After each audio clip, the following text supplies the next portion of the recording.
Star Nitish Bihari को।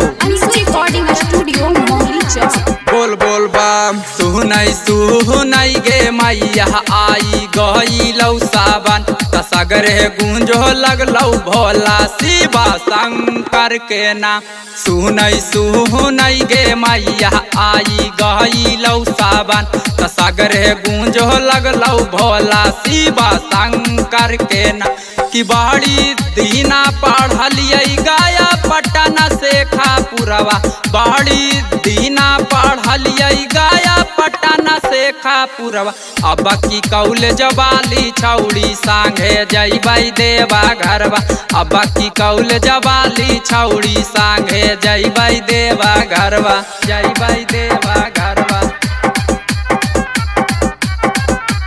जइबै देवा घरवा।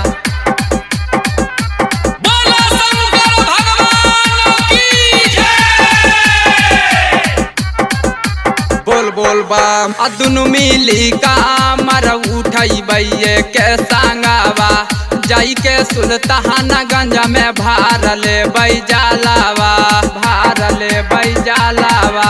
दुनु मिली कामर उठैबै के संगवा, जाई के सुल्तानगंज में भार लेबै जलावा, भार लेबै जलावा। बाबा कृपा से चढ़ जइबै सुइया पहाड़वा, बाबा कृपा से काट जइतै कठिना डागरवा। अब की कॉलेज वाली छौड़ी संगे जइबै देवा घरवा, अब की कॉलेज वाली छौड़ी संगे जइबै देवा घरवा, जइबै देवा घरवा, जइबै देवा घरवा। अंशु रिकॉर्डिंग स्टूडियो मोहली चौक। प्रेम से बोलिए बाबा नीलकंठ की जय। बोल बोल बम दिन राती देखो हलियै भोला के सपनामा, दर्शन करे खातिर तारा सोहै मानामा, तारा सोहै मानामा। दिन राती देखो हलियै भोला के सपनामा, दर्शन करे खातिर तारा सोहै मानामा, तारा सोहै मानामा। राइटर मंटू नीतीशवा संगे जाला बाचा ढैबै, राइटर मंटू नीतीशवा संगे जाला बाचा ढैबै। अब की कॉलेज वाली छौड़ी संगे जइबै देवा घरवा, अब की कॉलेज वाली छौड़ी संगे जइबै देवा घरवा।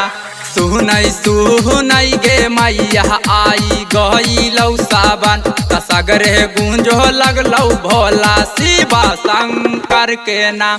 सुनई गे मैया आई गई लौ सावन तसगरे गूंजो लगलौ भोला शिवा शंकर के नाम। कि बड़ी दीना पढ़लियै गाया पटना से खापुरवा, बड़ी दीना पढ़लियै गाया पटना से खापुरवा। अब की कॉलेज वाली छौड़ी संगे जइबै देवा घरवा, अब की कॉलेज वाली छौड़ी संगे जइबै देवा घरवा। अंशु रिकॉर्डिंग स्टूडियो मोहली चौक।